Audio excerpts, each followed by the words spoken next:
आपण बघत आहात AKP न्यूज मराठी. आपला आवाज आपली ताकद. सबस्क्राइब करा, शेअर करा, लाईक करा. AKP news Marathi.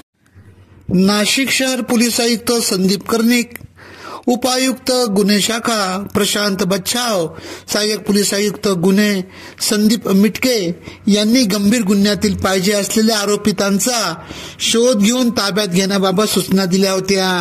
त्या अनुषंगाने 2 डिसेंबर रोजी गुन्हे शाखा युनिट क्रमांक 2 चे पोलीस हवालदार मनोहर शिंदे यांना गोपनीय माहिती मिळाली की अंबड पोलीस ठाण्या हद्दीत सदरचा गुन्हा दाखल असून गुन्ह्यातील आरोपी असलेला नामे दीपक जामराव पाटील वय 48, राहणार विकास लाज, दूध बाजार भद्रकाली नाशिक, मूळ पिराचे बोरखेडे तालुका चाळीसगाव जिल्हा जळगाव येथे वावरत असल्याबाबत माहिती मिळाल्याने त्या अनुषंगाने वरिष्ठ पोलीस निरीक्षक विद्यासागर श्रीमनवार यांच्या मार्गदर्शनाखाली त्यास सहाय्यक पोलीस निरीक्षक डॉक्टर समाधान हिरे, पोलीस उपनिरीक्षक यशवंत बेंडकुळे, पोलीस हवालदार सुनील आहेर, मनोहर शिंदे, प्रकाश महाजन, पोलीस अंमलदार महेश खांड बाहले, पोलीस अंमलदार तेजस मसे आदींनी त्यास शिताफीने पाठलाग करून ताब्यात घेऊन पुढील